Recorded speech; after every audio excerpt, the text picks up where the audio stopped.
On the roost!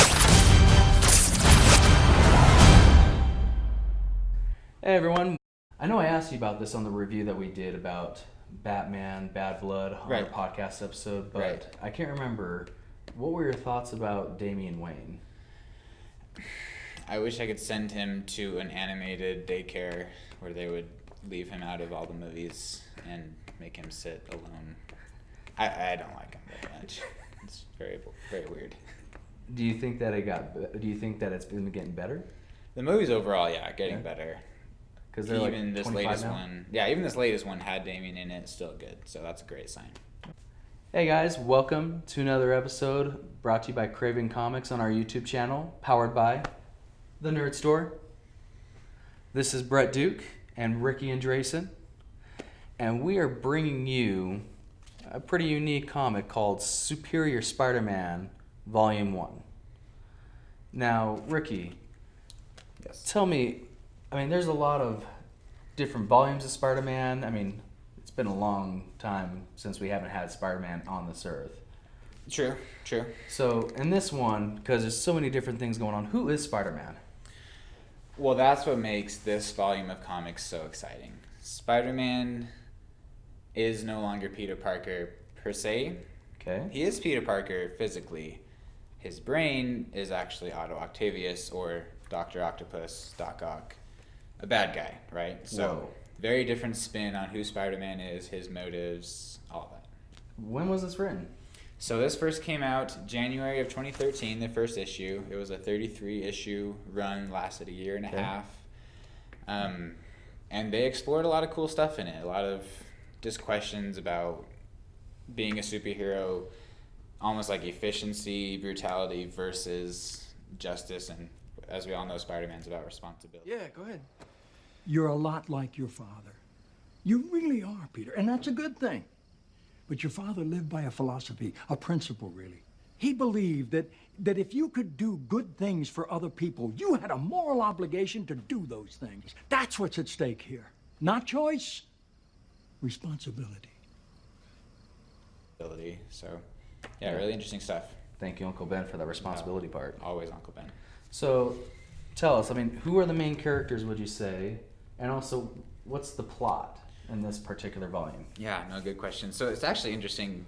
So the main character, obviously, Spider-Man, who is Peter Parker, who's actually Doc Ock. But in the brain of Peter Parker, as the issues go on, it becomes more and more a battleground between Doc Ock's brain and kind of the ghost of Peter Parker.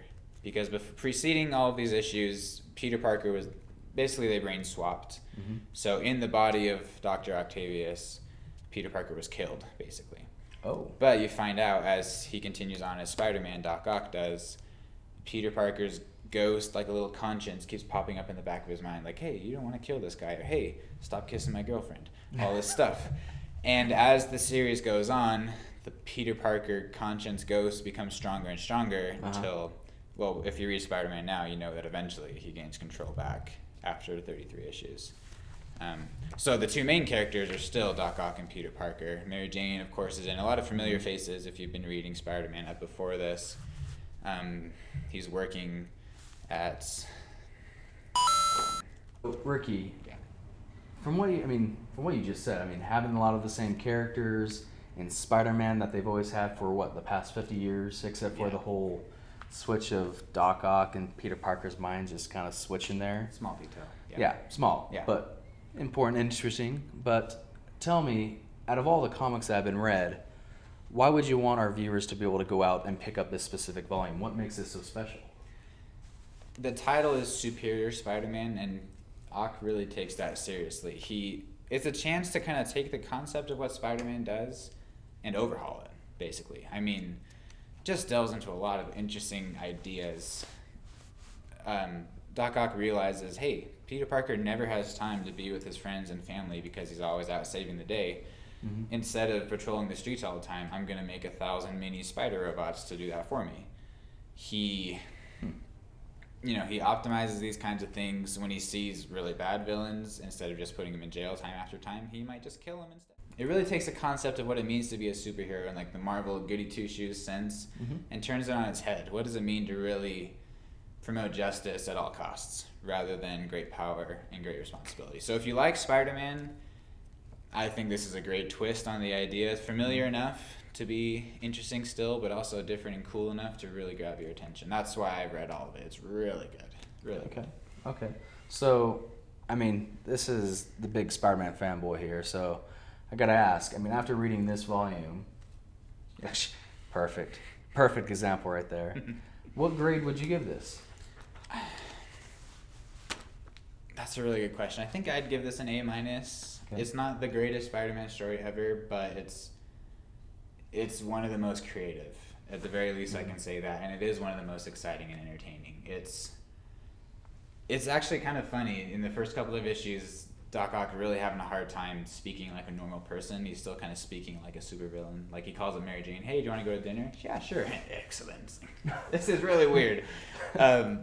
But it's just so much more interesting to read as it goes along, to view the character development of a villain who eventually starts to get some good guy ideas by the end of the series. So I'd give it an A- just for the sheer creativity, but also just for being an amazing Spider-Man story, even if it is so different. Okay. I'll tell you a little bit more about our sponsors, the Nerd Store. They are one of those stores that have a lot of miscellaneous comics that are probably ones that you may be missing in that collection. That one, maybe those 5 issues that you just weren't able to pick up, you're late to the comic book store, and now it's just missing in your collection. Happens. Yeah, sometimes too often.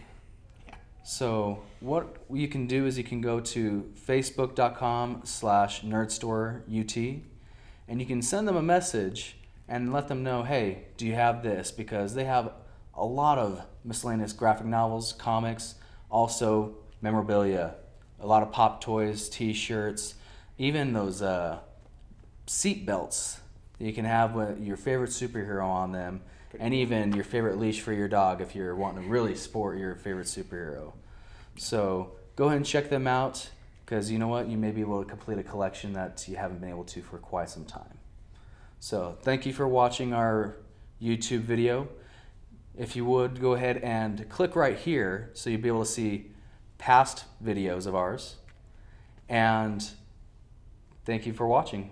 We also have a podcast, just Craven Comics, and you can be able to just listen to past episodes, just like we talked about. We recently did one about the animated movie of Batman, Bad Blood.